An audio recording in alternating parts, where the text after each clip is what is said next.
Awake living into uncharted territory. Together, accelerating your wellness path. Plus, your interconnectivity at the same time. It's not your grandma's Ayurveda, but it kind of is. It's the Yoga Healer Real Life Show with Kate Stillman.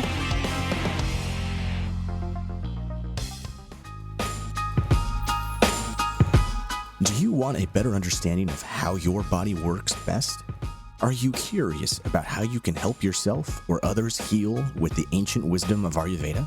If so, you won't want to miss out on our next 4 free training series.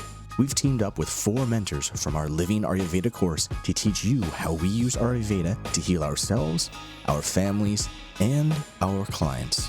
Join us for 4 free live masterclasses now at yogahealer.com/Ayurveda-masterclass.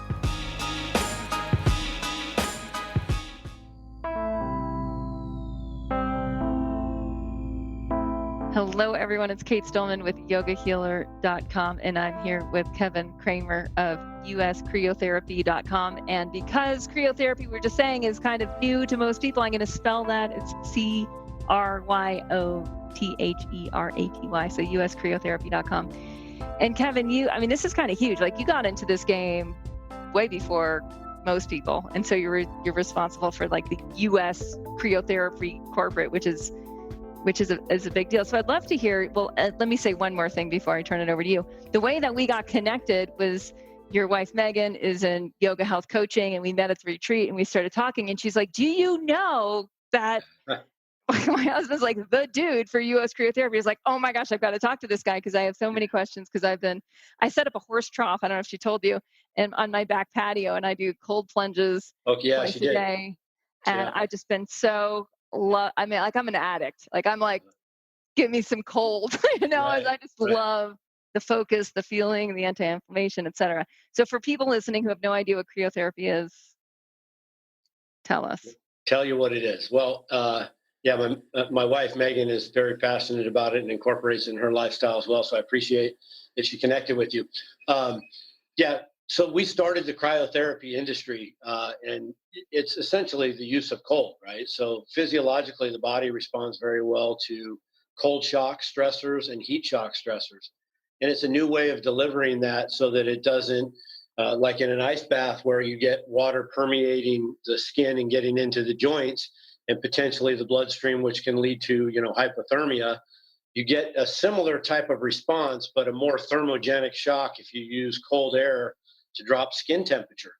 And it's over a short duration, but what happens as a result of that is it sort of stimulates the body into self-repair in a number of ways. One is just the hormone release, right? So endorphins and that kind of rush and that feel good, the mood, the energy, stress reducers. It ultimately helps with sleep improvement and other things as the body sort of neutralizes. And then the other, and we're finding at a clinical level, the most powerful cold shock protein, which is stimulated through this process, is norepinephrine. And norepinephrine is a neurotransmitter as well as an anti-inflammatory. It's the body's number one counter to inflammation. So TNF alpha, and I don't want to get way too clinical on all of it, but the TNF alpha is, present at every site of an injury, chronic conditions, and systemically a lot in the organs. In our body, our immune system has a hard time sort of eliminating that. And what norepinephrine does is it very powerfully does reduce the amount of inflammation that's in the body. And so that can be great in all kinds of different areas. So, an acute injury, a chronic condition, auto-inflammatory issues and disease where you've got a lot of systemic inflammation. And so we started the industry. People thought I was nuts. I came from a background in neurology with Bayer Healthcare for 20 plus years, and now I'm on the holistic side of things, right? So away from the drugs and the things that are necessary at times. But what we really need is just thermogenic shock. We need to expose our bodies to this biohacking process of just kind of making it uncomfortable so that it can self-repair. Yeah. So tell us a little bit more about how did you get into it? Well, my dad actually, unfortunately, passed away recently, but brought in myself and my 2 brothers, had experienced it in Europe, and it was sort of exploding in the retail space there. It came out of the hospital clinics, and I'll make an important distinction here on what we do. So we do the electric refrigerated walk-in chambers. Very different from what you see around the country in a lot of places, also with these nitrogen units that you stand in where your head is out. And so we don't use any gases. You walk in a room of ours, can be multiple people at a time, and you get this even ambient cold temperature, change to the skin. The nitrogen systems came in after we founded the marketplace and are a competitor, but they're really, there's just so much lack of education in terms of what cryotherapy is in general, that a lot of people use these and they're inferior and unsafe products.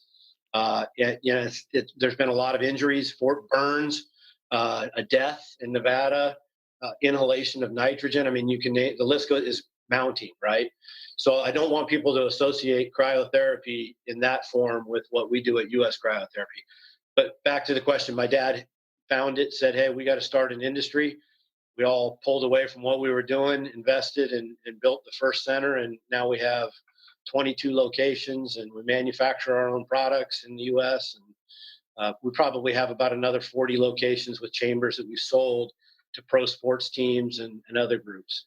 Awesome. Yeah. So what I've heard is professional athletes and celebrities are the ones that are using cryotherapy the most. And I mean, to me, that's like, it's like the people who are really willing to experiment in order to get an edge.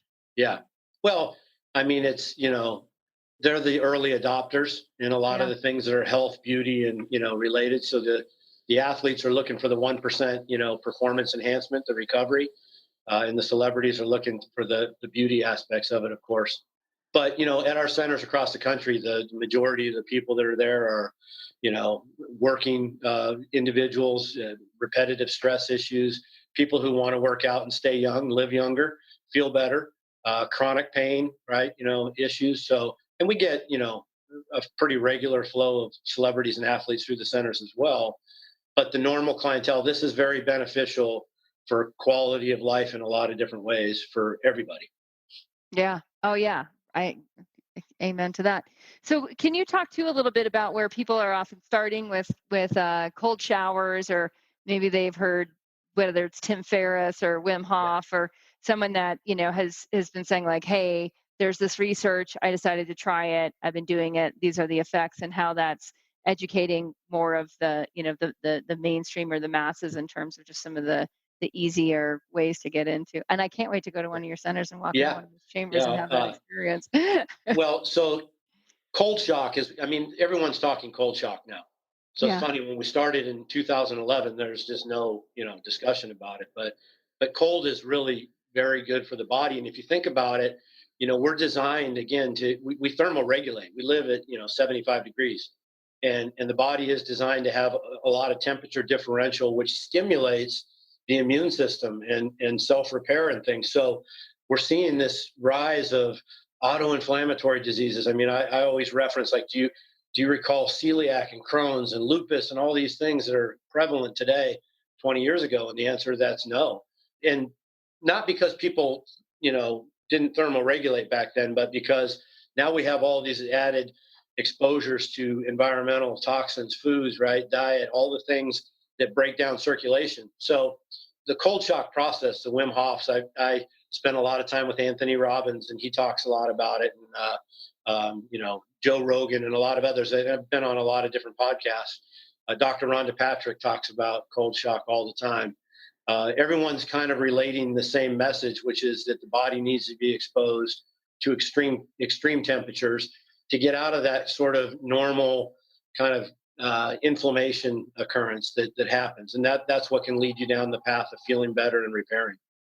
Yeah, I love it. I mean, it really goes to that whole, that if we're always comfortable, like we're always in a way uncomfortable because we're not playing that edge. I mean, one of the things that I've really noticed from the past, whatever, I think I've been experimenting daily or twice daily for 9 months now. And I'm like, wow, my resilience to temperature differentials is huge. Yeah. So last 2 weeks ago, I'm a whitewater paddleboarder, which is weird and unusual.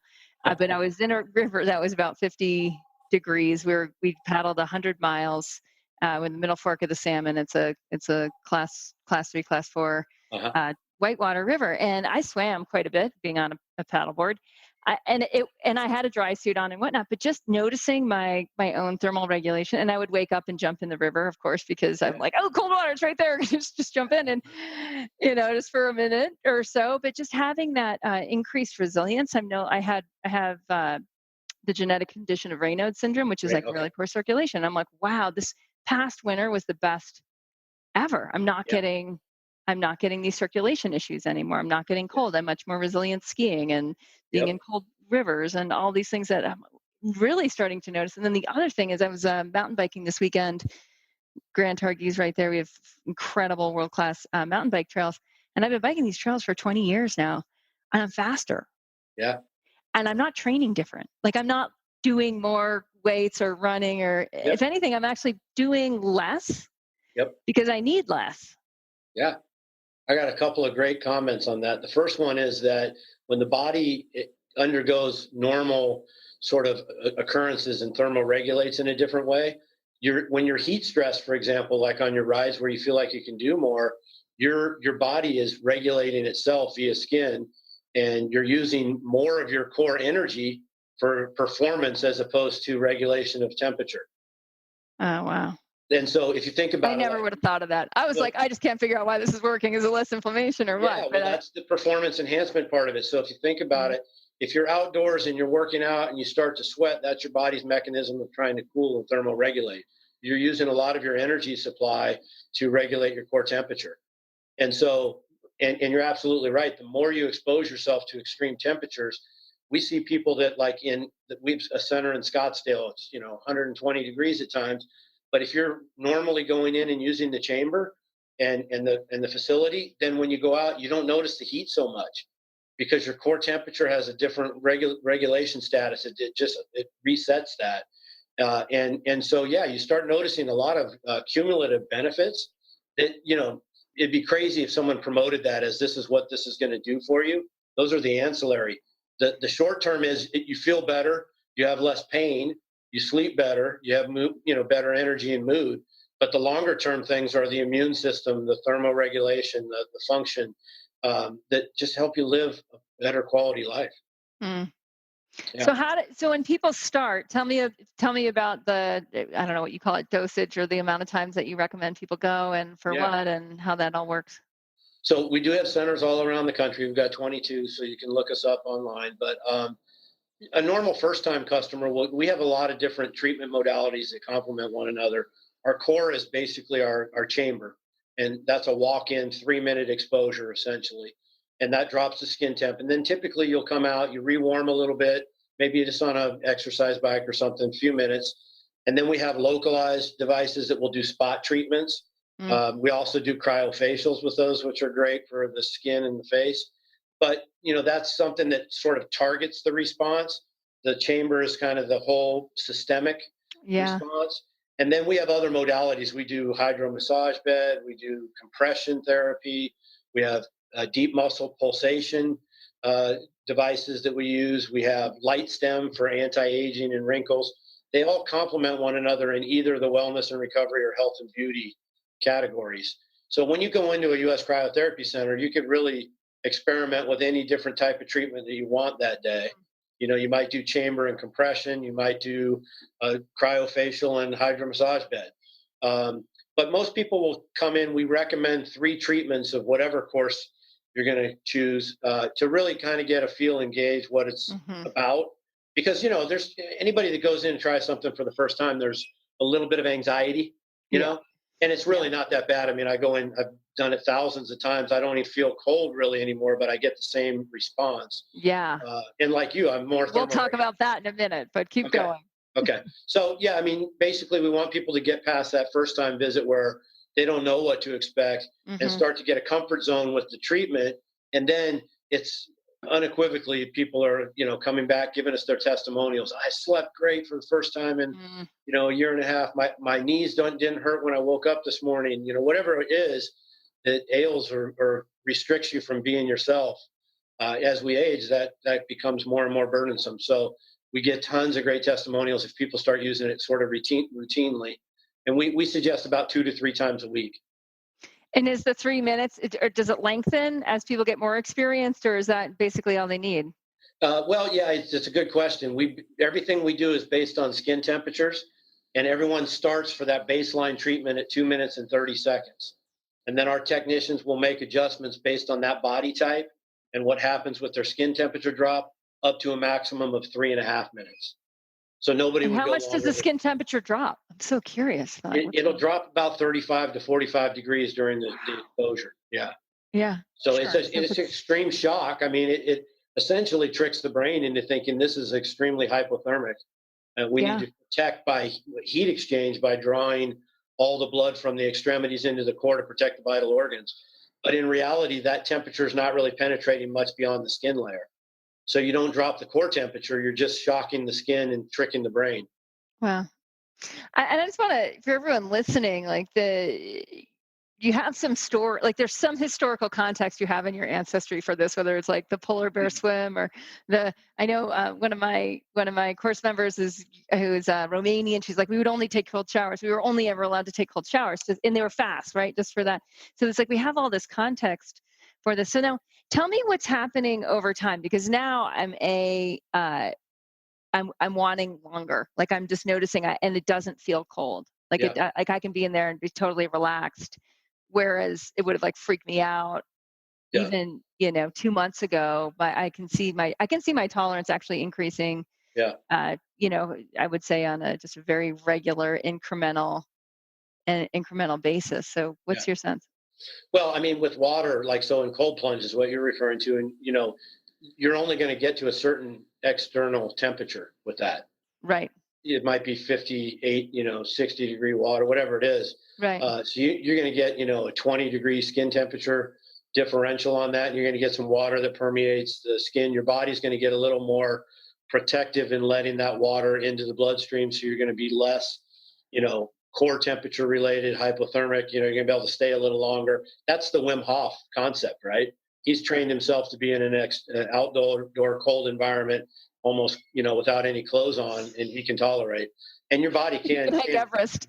Yeah, and your body can train for that. But what we do is a little bit different in that it's, when you go in for 3.5 minutes max and you come out, there's no joint stiffness.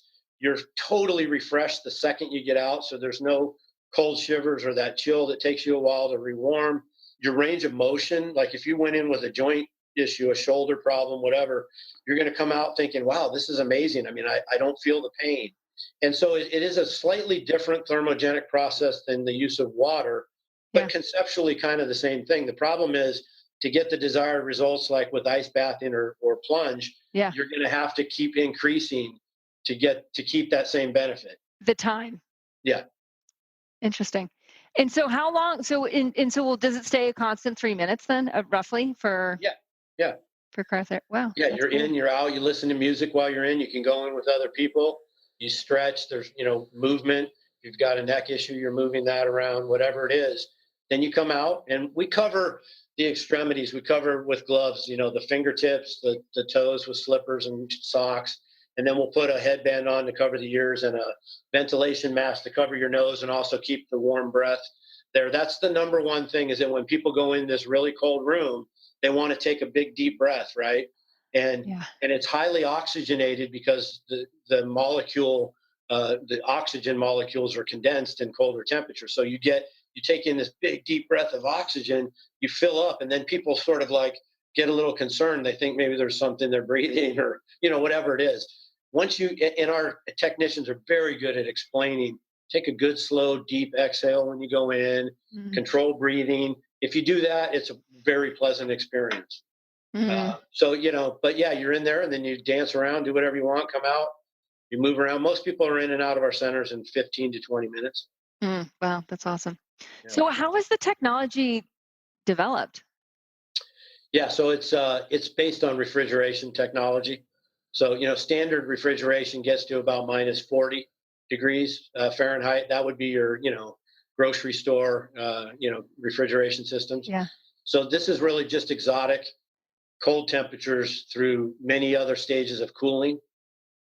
So like you enhance It that. sounds like it was developed by like an HVAC guy who started experimenting in his factory. Yeah, it really kind of falls more in the refrigeration specialty, but it does separate what we do from everyone else because it's clean, green technology. There's no gases, no exposure. It's an ambient room. We don't get forced air burns. We've done 1 million+ treatments. We've never had an incident. So it's very different than trying to use a cooling mechanism like liquid nitrogen to get that same temperature around the body. You've got to blow that in and it's got to touch the body somewhere. And that's what these nitrogen units are. They blow it in below the feet.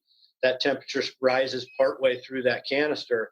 But, nitrogen on contact can be harmful to the body. So it's a very different thing. How much growth are you seeing in the United States in terms of industry exposure and just your growth rate? Tremendous. I mean, when we started, people thought we were in cryogenics, which is, Ted Williams and Walt Disney, but we don't freeze anybody. But the industry, and this is a combination of both U.S. cryotherapy and the nitrogen space. But I'd say 40-50% of the professional sports teams are using cryotherapy. Wow. College athletes. There's pretty much in every major city now, if it's not us, there's a cryotherapy center, maybe multiple. So, and then more and more you're seeing that, and we're moving in this direction to differentiate even more from the market, but it is very medically valid. They're considered non-medical facilities right now, wellness centers. But there are a lot of indications in Europe, and there are, from my background on the neurology side and there are a lot of medical benefits. And we just need to get those, in studies and publication and then through the FDA. Yeah. And is that happening? Is that in process? Yeah, we're working on a lot of those strategies. And when do you think those will be, when do you think that'll come to fruition? Yeah, it's a long process on the device approval, but I think we're not too far off. And when that happens, I think you see another whole point of inflection in the market where now that people it's reimbursable. Because, the issues that always come up are, as you mentioned, is it for athletes and celebrities? And it's very expensive. And that really couldn't be further from the truth, but it's the media perception. Yeah. Our centers cost average about $10 a visit. It's as affordable as anything you can do for your body. And then, as far as the athletes and celebs, of course, as I mentioned, everyday people are using the centers routinely. So it's growing. We're doing probably 30 to 40,000 treatments a month now. So that's, unique customers walking into centers of ours that have heard about it. Word of mouth is huge. It's still really difficult to market and advertise cryotherapy because people don't know, one, the difference between the two types of centers, and two, what it can really do for them. Yeah, I bet. Awesome. Well, thanks so much, Kevin, for coming on the Yoga Healer Show. Everyone, again, uscryotherapy.com. And just super fun to learn about this stuff. I know my husband's a glazier, and he was working on there's a lot of billionaire homes in the Jackson Hole area, which is part of his region. And someone just installed one, and he was working on this bathroom, and it has a unit, and I'm like, that's probably the closest unit. I got to go become friends with that billionaire. So where are you located? I'm in a little town in Alta, Wyoming, population like 200. So I'm probably nearest one, and I should look it up whether there's something in Idaho Falls or whether there's one. I know there's got to be one in Salt Lake. Yeah, I think our closest center to you right now is Salt Lake City, one of our better centers. And I'm there a couple times a year, so I'll definitely go and check it out. But they'll be, we're adding 3 or 4 a quarter right now, so we'll be popping up everywhere. We just launched in the Midwest in Kalamazoo, and we're all over the place right now. So, and I expect it to continue to expand and probably become more rapid as we get down, some of these clinical pathways. Awesome. Thank you so much for your time. I so appreciate it. Yoga Healer Real Life Show with Kate Stillman. Yoga Healer.